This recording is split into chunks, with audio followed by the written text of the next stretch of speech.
All right, we're going to go ahead and get started in the interest of time to keep us on time. It's good to see everybody. Happy New Year. Hopefully the holidays treated everybody all right, and we're ready and raring to go in here in 2023. Today's session is going to be a little different. We are going to have two discussion topics rather than a kind of didactic presentation. And so Carolyn is going to run through those discussion topics. They are actually from this other Project Echo around campus suicide prevention. And so we're just going to run through them, have a discussion like we normally would. We obviously are going to have more time, so feel free to put questions in the chat, unmute, and just ask questions. We can have longer discussions since these are the two main things we're going to review today. And then we'll also do the typical next steps and look forward to the next session in February. Does anybody have any questions before we begin? Okay, hearing none. Carolyn, I can share my screen and share the first case, and I'll let you do kind of the walkthrough and we'll go from there. That sounds great. Thank you. I'm Carolyn. Anybody that has not met me, I'm Carolyn, and I work for the Higher Education Policy Commission in our behavioral health programs. I don't work in a clinical role, and so this presenting these cases is a little bit different experience for me.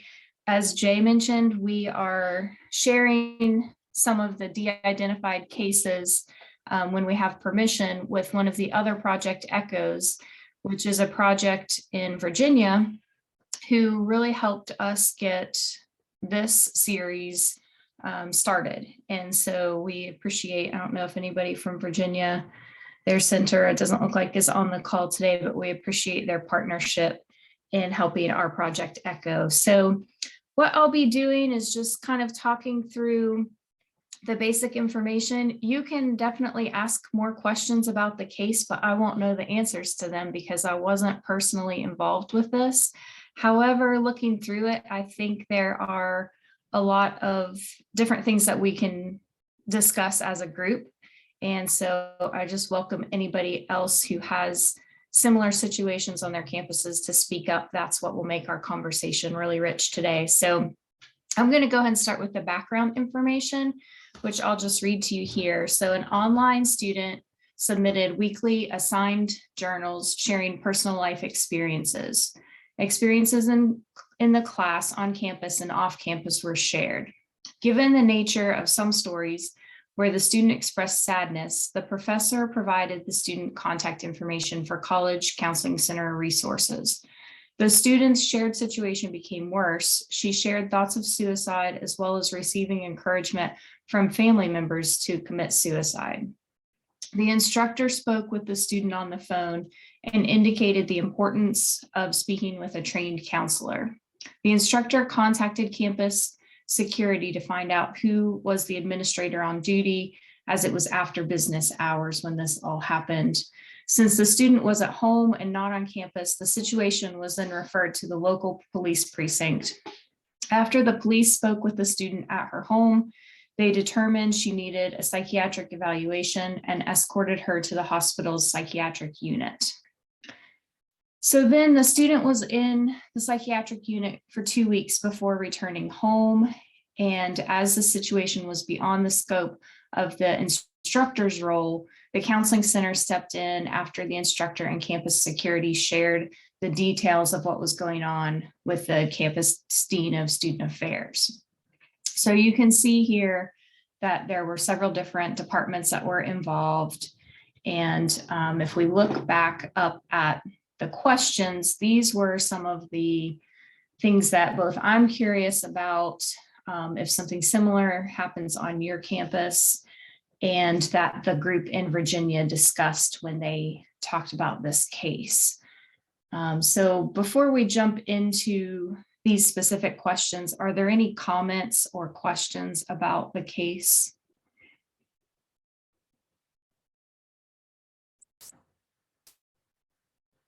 Carolyn, I want to make sure I'm understanding this. Your the statement that there were family members encouraging the suicide?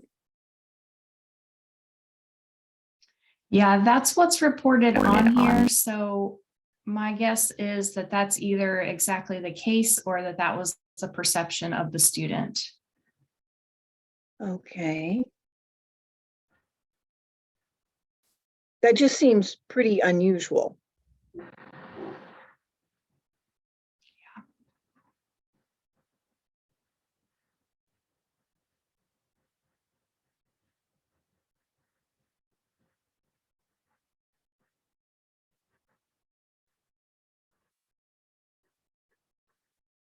Also, please feel free to use the chat if you have other comments or questions that come up while we're discussing.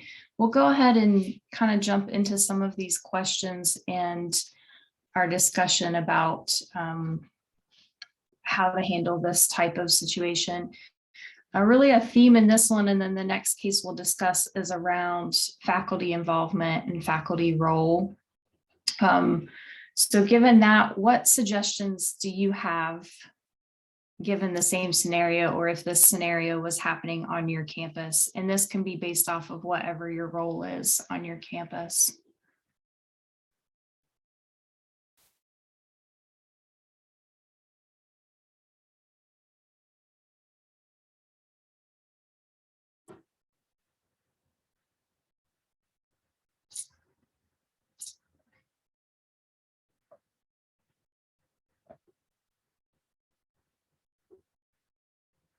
Well, I guess I would like to address this, given that I was a faculty member for a long time. It seems to me the professor acted appropriately, particularly in reaching out to other responsible parties. As a social work professional, I found various scenarios easier to deal with than many of my colleagues who felt ill-equipped to respond because, they were professors of mathematics or, geography or something. So I think it's much more difficult for faculty who do not have mental health training or orientation to respond. And so I think the best thing for them to do is to refer, and that it's not only advisable, it's paramount that they do so.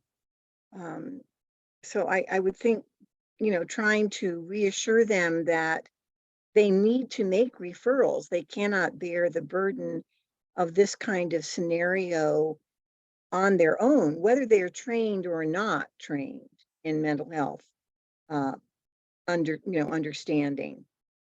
So that's my main concern there. Yeah, that's a really good point that you brought up, Jerry, because the professor, especially, it sounds like it was after hours when they saw these journal entries, and that they reached out directly and talked with the student on the phone. And I applaud that instructor for doing that. There were probably many that wouldn't even feel comfortable taking that first step and reaching out to the student. Cynthia dropped in the chat that the instructor is in a very tough situation here. Most faculty are not equipped to deal with these situations. We need to be sure that all faculty know the resources available to them, which is definitely, I think, something we've discussed on some of these calls. And I'm curious today too, we have a pretty good cross section of people in the discussion today. We have some that are working in counseling centers, but we also have some that are, looks like faculty. So if you're a faculty or staff member that doesn't have that mental health background on the call today, we'd love to hear from you if you feel comfortable jumping in about this. Other thoughts on suggestions or options for this case? Carolyn, this is Susan Clemens. First thing that pops into my hand is everything that you guys are saying, that it's wonderful that the instructor felt comfortable enough to reach out. And I'm thinking about our suicide prevention training, QPR, question, refer, and persuade and refer, and making sure that the faculty and staff have access to the resources in the college or university community, like a care team.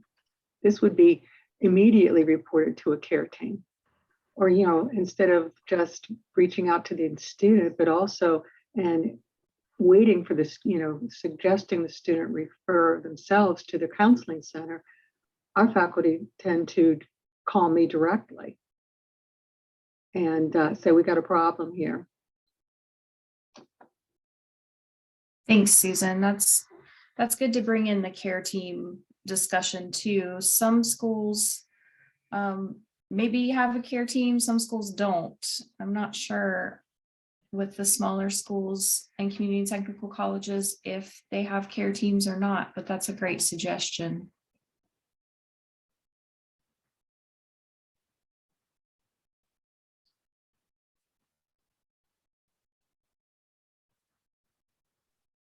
Cynthia, so you got your hands up, go for it. So while many police precincts or squads are prepared to handle a psychiatric emergency like this, many are not. And so it would be great if our colleges had some other sort of a plan than involving the local police.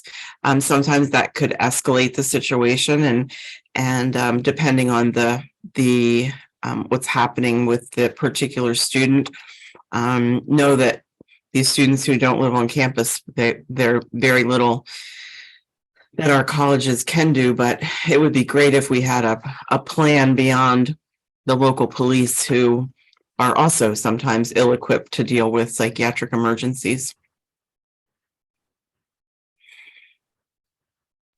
That was going to be my question, Carolyn, and for the group is, this is an online student. What are the differences? Like, what are the differences? Obviously they're not there versus in person, but like, as you had to develop new process, new procedures because of this online environment just kind of growing now with COVID and things.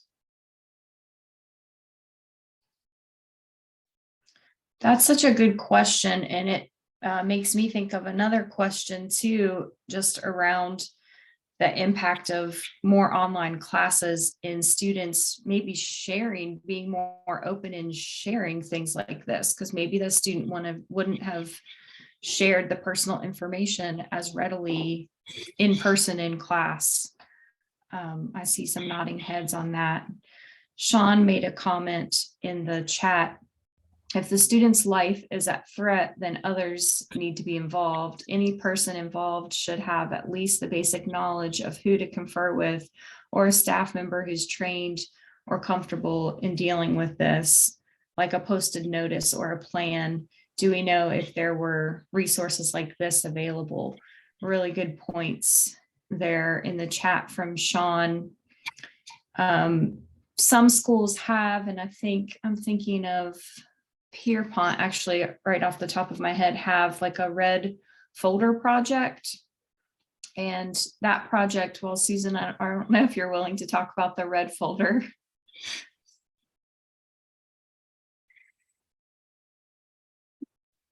Okay, here we go.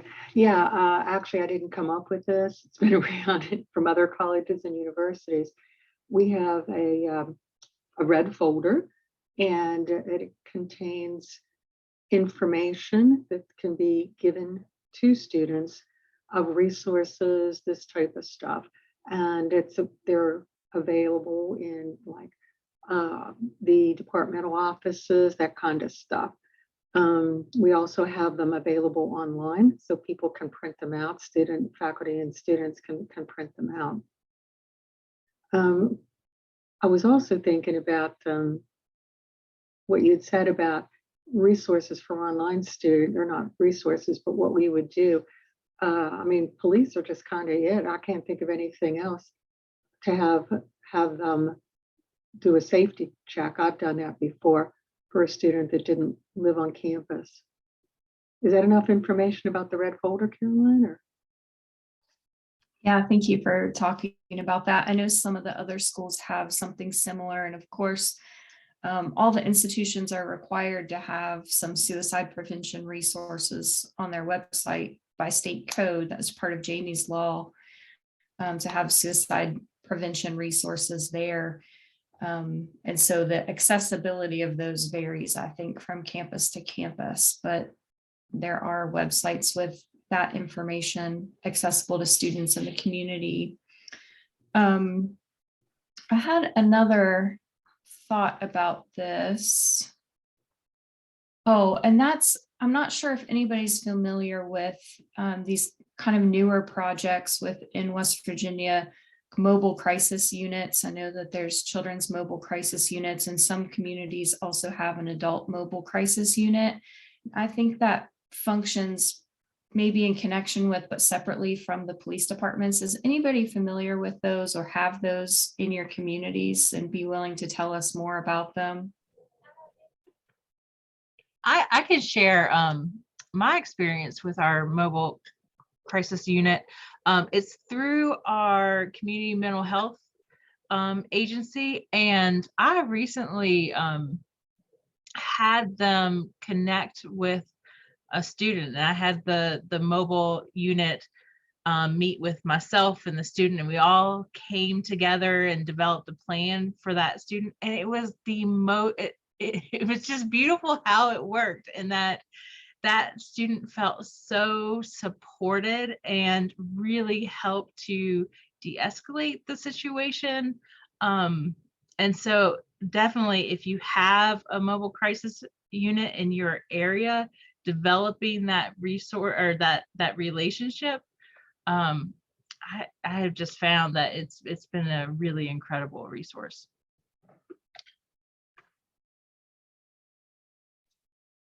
Thanks, Juliana. That's great to hear. Does anybody else have any experiences working with those units in your community?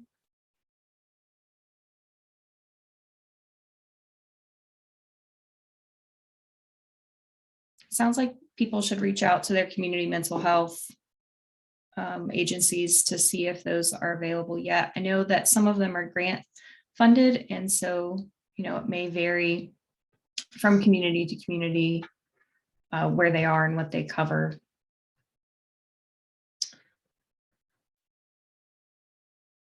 Awesome. Cynthia just put in the chat a link to the children's and family mobile crisis units statewide. Great, thank you. Let's go back to this next question that really talks about the obligations of the professor. And of course, we said we felt like the professor probably did more than what some others might. And then it seems like there was a good handoff to the counseling center at the time that the student was discharged from the hospital. At what point do you feel like it's an obligation to refer or report? So, was that professor under obligation because of the concerns that they had? Should they have reported sooner when they first started seeing kind of the themes around suicide ideation in the journal entries? What do you think about the obligation?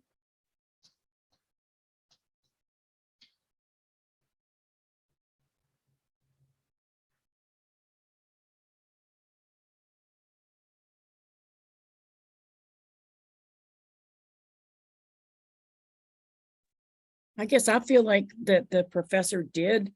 I mean, that professor was proactive because he gave the student information prior to any mention of suicide. So that's very proactive. I think for sure if somebody is actively suicidal, that's a whole different thing.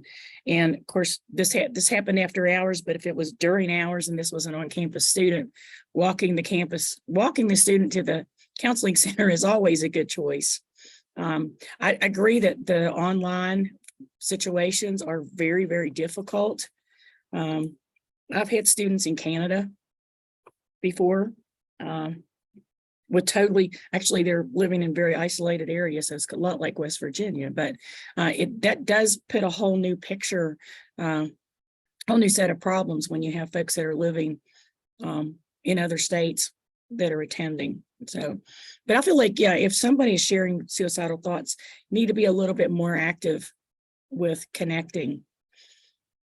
When I get information about somebody who's struggling from a professor, then I do a reach out by email, giving them information, and additionally sending out, it's probably the same kinds of things that are in what they called the red folder, information about emergency resources, both on campus and in the community.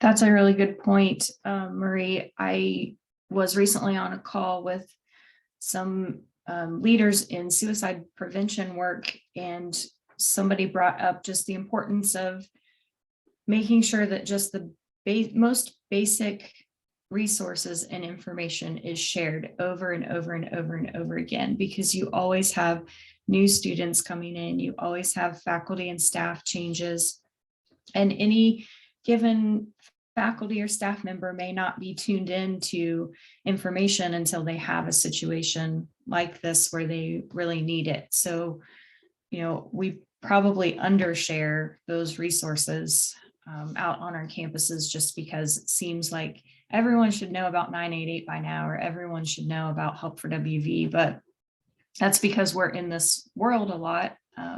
Everybody doesn't. And so the importance of sharing those things just over and over and over again was brought up to me.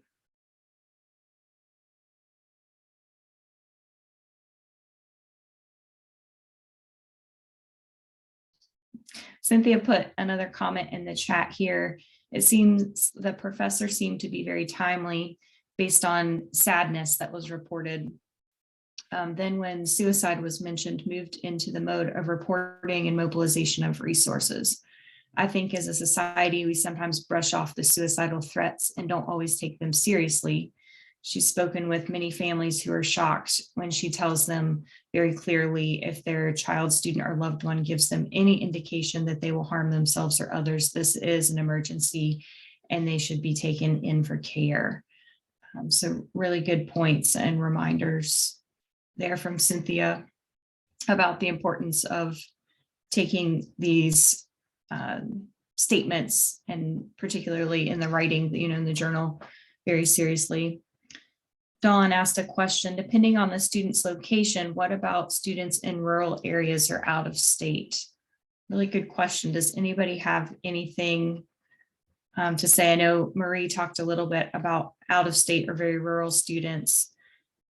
Any other suggestions for what you do when the situation is an out of state student or very rural?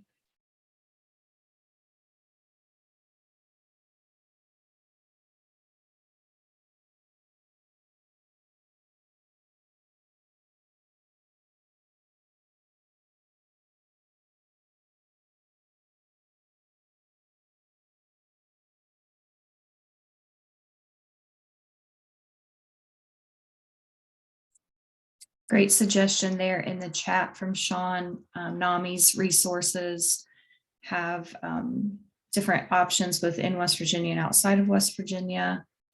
Again, using 988 and those resources that you have, online resources and helplines and hotlines. When you get into emergency counseling or crisis counseling for students, I think that is not as big of a concern for counseling centers as when you get into distance, longer term counseling with students who are located out of state. So that's definitely a conversation to have with the counseling center and make sure that they are in compliance with their guidelines for their licenses for providing care in particular states. But for short-term and crisis intervention, I think that's probably less of a concern for counselors.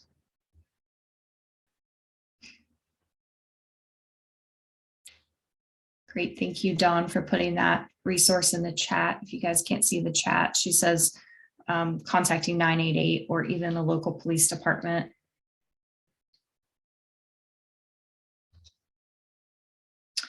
The final question on this one was really around how faculty can be better supported to respond to these scenarios. And it makes me kind of think of what could this particular school in this scenario have been doing 6 months before this happened to help prepare their faculty. So are there any suggestions, any work you all have seen on your campuses for that kind of training of faculty, prevention piece, resources for faculty before a crisis? We were very, very fortunate to be allowed to present the Campus Connect program, which is a suicide prevention program, with which I particularly like because it gives folks the tools, the understanding, first of all, and the tools that they need to be able to respond. And it also deals with the emotions that come along with having to respond to this kind of situation. And so we were able to train probably 95% of our faculty at the beginning of the year, which was just a very, very big help. They were very receptive. They continue to ask for more information and support. So I'd highly recommend it if you can get buy-in to do that ahead of time, and probably a refresher at the beginning of every year, school year, or the beginning of every semester. Here's these resources again. Because I think if you don't deal with it every day, you kind of don't think about it. And you might have put that folder or whatever someplace else. So, that heads up. I think Margaret That's- have a really good point on that one. That, we need to have it in front of people all the time to some extent. And our office created several years ago a distress protocol for faculty and staff to deal with distressed students. And it's kind of on a hierarchical, it has questions that they can ask, and then depending upon the answers, goes through a tree to how they respond with that and who to refer the people to. Unfortunately, many of our instructors are adjuncts, and they don't attend our trainings. So that can be a lot of difficult things for us.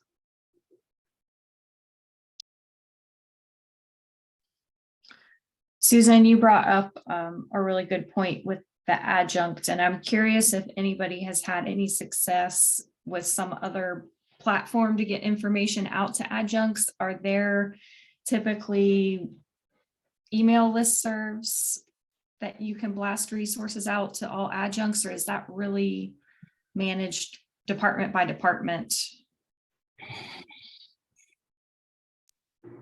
I used to do a monthly email out to all of the instructors, including the adjuncts. But about 2 years ago, they came up with us having ENews for the pandemic. Excuse me. And so everything now needs to go through our communications people, and it comes out in an ENews. And so I think it doesn't connect as well, because it's just the title of what the thing is. And if you want to read it, you click on it. So.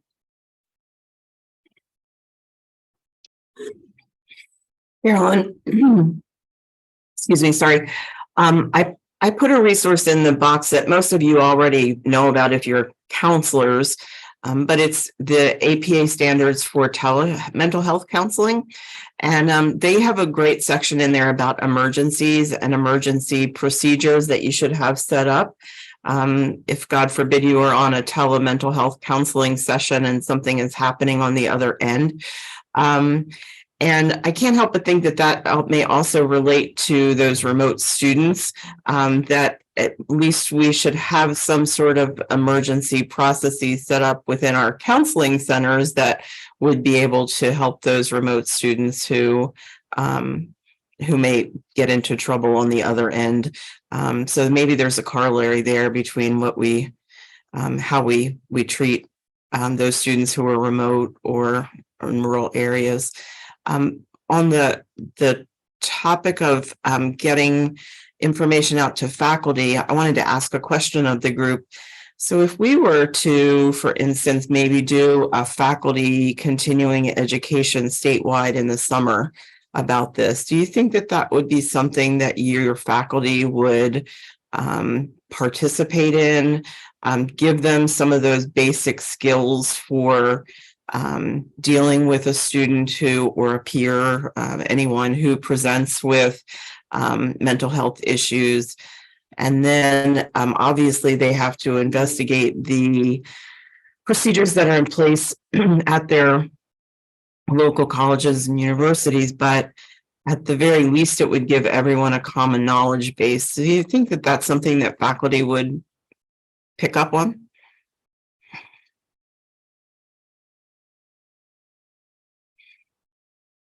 Margaret, you had great success doing it locally.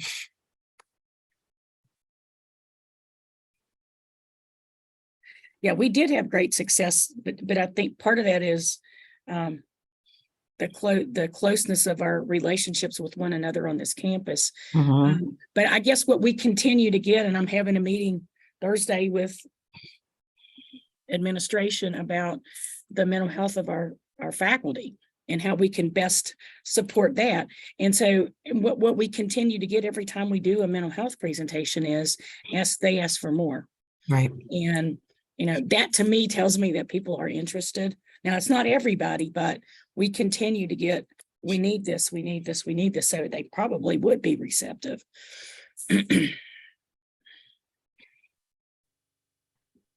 Yeah, and you brought up a whole nother topic, Marie, just around faculty and staff mental health. The last several times that we've talked about student mental health to various groups, we get questions also about, well, what is there for faculty? What is there for staff? A campus community is made up of everybody in that community. And some of the resources, of course, are open to anybody, but some of what we have on the campuses is specific for students. And so I think that's we could do a whole nother echo just on faculty and staff mental health, and maybe we should in the future have that as a topic for discussion. Thanks for bringing that up, Cynthia. That's a great resource in the chat too. Thank you. And I also wanted to say, for anybody who doesn't have the video up, Jay also put in the chat a question about utilizing the new faculty orientation or the onboarding process at institutions, making sure that they know resources are available from the time that they begin. I like where you're going, Cynthia, with your idea about something we could put together in the summer. So if anybody has suggestions for that or further interest in being a part of that, please feel free to reach out to us at AGPC with ideas about that. And I think we're pretty well wrapping up discussion on this particular case, but I'll just open it up if anybody has anything else they wanted to add about what we've been discussing.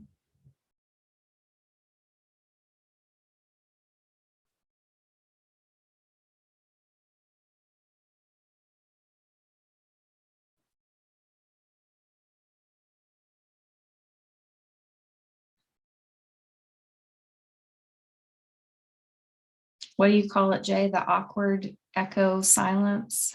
It's echo pause. Echo pause. We leave out the awkward part. Well, thank you all so much for your suggestions and your discussion about this. I know it's an issue for a lot of people kind of thinking through what faculty role is and how we can support each other on campuses. So appreciate your feedback on this one. And Jay, if you want to bring up our next case, we'll just keep on rolling.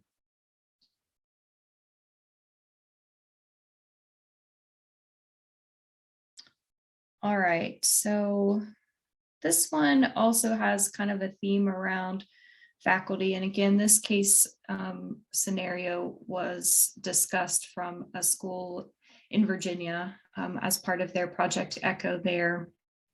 In this case, the student was a male and under age 21 with a low GPA. We have recorded multiple incidents reported to our office, which at their school was the Office of Mental Health and Wellness in the past year. There's a pattern. He would reach out to a professor or staff member expressing assistance, requesting assistance, and state that he has suicidal ideation, is under duress, and indicates that he needs urgent intervention. We have 2 open cases about him on this date. Multiple campuses have been involved. I think they mean multiple departments have been involved with the student. Upon a response from a professional, he either denies the need for intervention or chooses not to respond at all. Many staff have been impacted by the student's distressed emails and have allocated much time and resources to him without any change in his academic output or general presentation. So what's been done so far? With each report that has been received in their office, a trained responder, either one of their care team members or a case manager, responded to the student. Most of the reports have been self-reports or reports by a professor who has received a distressed email from the student. Many online and telephonic resources for crisis intervention and suicide ideation have been sent to the student. Zoom meetings have been set up with a student, but he doesn't attend. When staff attempts to reschedule the meetings, the student doesn't reply. College police are aware, and they contacted the local police to provide a welfare check at the student's residence, which I'm assuming was off campus. And that happened more than once. He denies need for intervention. He is considering taking a very high number of courses next semester, but does not appear to be equipped to be successful in that. So they've had lots of different departments on their campus involved. They had the care team and case managers reaching out, campus police, and then they also talked with the local police. The dean of students was notified about the situation, and then they've had also student conduct reports on the student. So the main question on this one is just around how can we better assist a student in this situation who reaches out often and has kind of a high level of distress, but then refuses the interventions that are offered.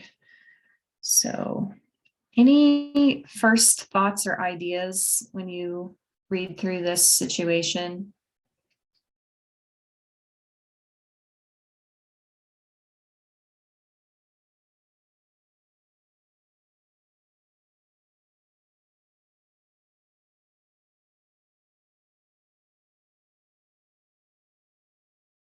I guess I would say that all behavior is purposeful, and this gentleman has a pattern of getting into distress and then for some reason not ready to go further in dealing with that. And so he kind of goes in a cycle.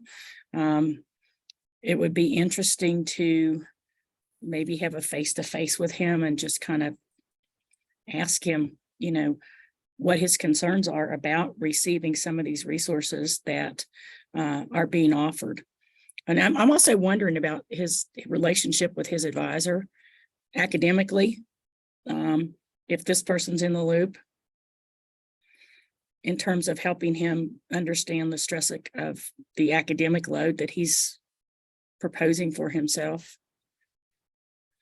But yeah, what I see is a pattern, and there's a purpose to his pattern in the moment, and then there's the consequence of his pattern for whatever reason, once the help is offered, he's not comfortable using it yet.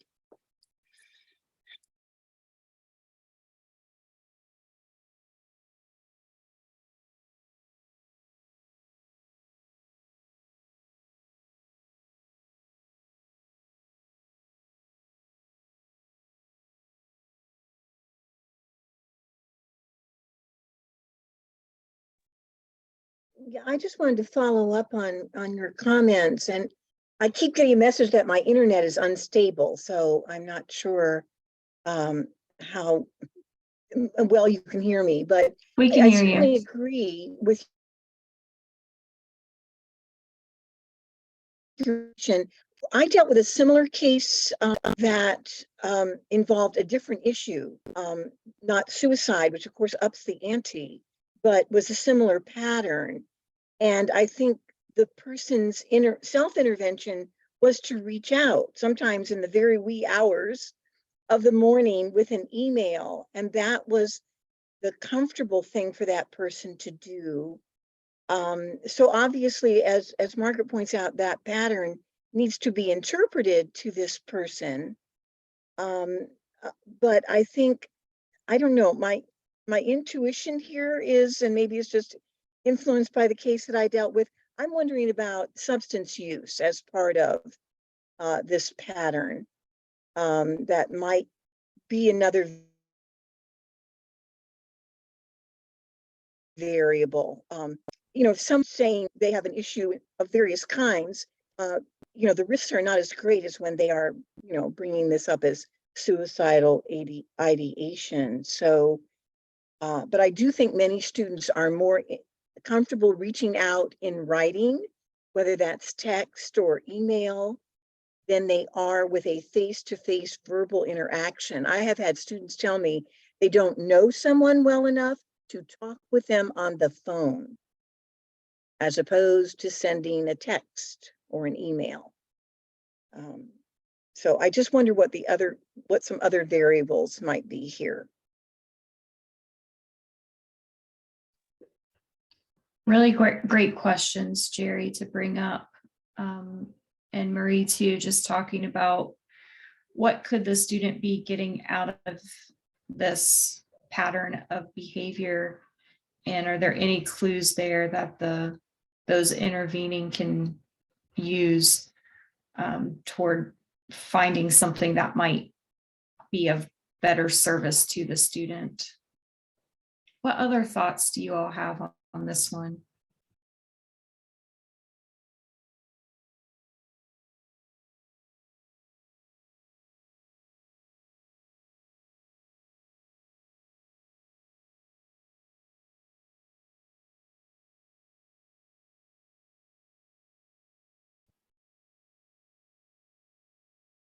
Hi, everyone. It's Michelle House. Hey, Carolyn. On our campus here at Potomac State, we actually have a student here who's very similar in what's being described here in the student's background.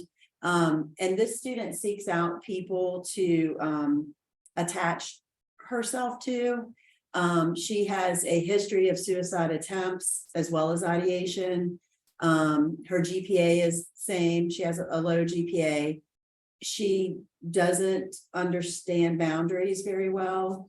And she takes up a lot of time and resources, and there doesn't seem to be much change with her behavior either. And so just this last semester, because it seemed to have been getting worse rather than better with some intervention both from myself and some other folks, our dean of students actually had a conversation with her and, you know, basically told her that, you know, she can't always be going to people's offices, show up unexpectedly, expect, you know, for people to be working with her when they have other things to do, or intrude on conversations where faculty might be in a room together and she would show up in that room and things like that. And this was toward the end of the semester. So I'm honestly anxious to see if that resonated at all with the student and how that's going to affect her. This student has a history of trauma, and it's a very sensitive issue that nobody has really wanted to, you know what I mean, say to her, look, you're really crossing boundaries here that we need to take a step back from that. And so I think because of that, it's kind of snowballed into what we see now. And so I'm really anxious to see if maybe a meeting with the dean of students, if that somehow, you know, might affect some change with her behavior moving forward. But he just basically said, you can't tie up all these resources because there are other students that also, you know, need services, and we need to focus on, look at the bigger picture and not just one student. So that's kind of how we dealt with this situation here that looks very similar. Thanks for sharing that, Michelle. I think it's a little bit of a hard conversation to have with your team and your staff and your faculty, because you're trying to balance, a student that has suicidal ideation, in which case, we're going to drop what we're doing to provide immediate crisis intervention to that student with the frequency of it and needs of other students as well. So thank you for talking about what you all have done at Potomac State. That's helpful.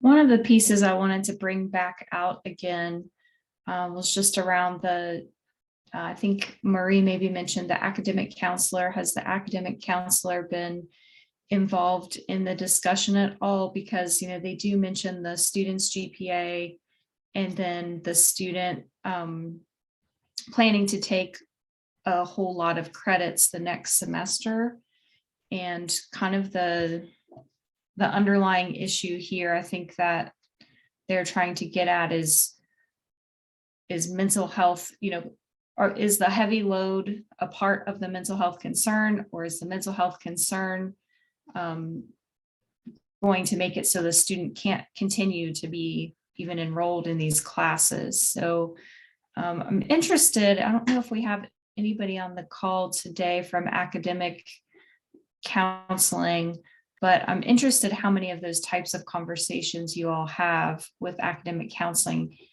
either between the counseling center and academic counselors. There's a confidentiality issue, of course, here with reaching out to other departments, but does anybody have any thoughts on that, or how they work with students with their academic course load?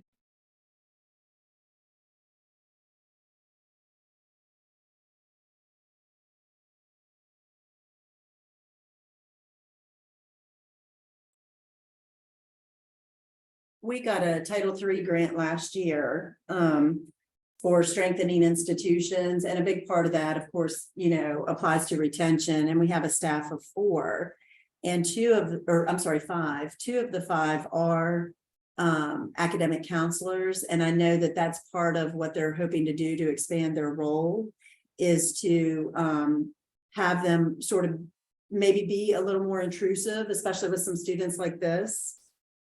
To kind of mentor them and help them walk through some scenarios and things like that, so that they can be a little more resilient and better prepared for what's to come in the coming years. So that's one way I know that they are utilizing. And they have, right now, the 2 counselors have the students split between the 2 of them, because they do have their academic advisors already for their programs. These are more professional advisors. I should have said professional. That can kind of help with a lot of those other skill building things that students need, other than the content of their major, but maybe they need these resilient skills and communication skills and things like that, and some behavioral intervention. So I think that's how we're moving forward, planning to use those folks. I recognize not everybody on this call probably has access to that, but that is definitely something that we've talked about. That sounds like such a great resource for your school, Michelle, and makes me think about, recently I've seen statistics, I think from Lumina Foundation, around the number of students wanting to stop out of their college education because of mental health concerns. And the numbers are just staggeringly high. And so those types of resources, I think, are going to become more and more important and a bigger part of retaining students on campus for sure in the future. So thanks for sharing what you all are doing with your grant. I want to read in the chat, Sean put in a question about, are the distressed emails being evaluated in this case? If the person is a danger to himself or others, then it could be pushed to a different level. So it's a really good point to bring up, and thinking about, we didn't get the rest of the story with this scenario to know if, while they had a care team member, many schools, that's different from their behavior intervention team. So, if there's enough distress here, then they might have a behavior intervention team outreach to the student that could maybe have different outcomes than the other interventions that have been offered to him.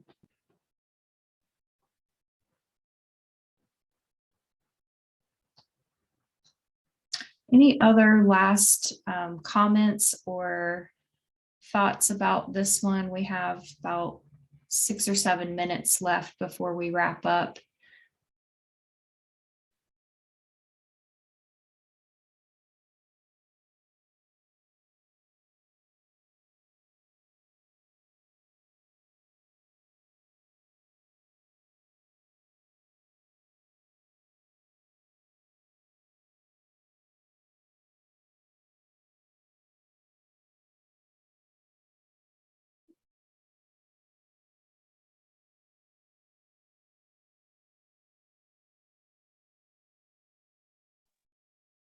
All right, well, I want to thank everybody for participating. It's been a really good discussion and good to hear from so many different schools today. And those of you on the call too, appreciate just you attending and keeping our ECHO sessions strong. So I will turn it back over to you, Jay.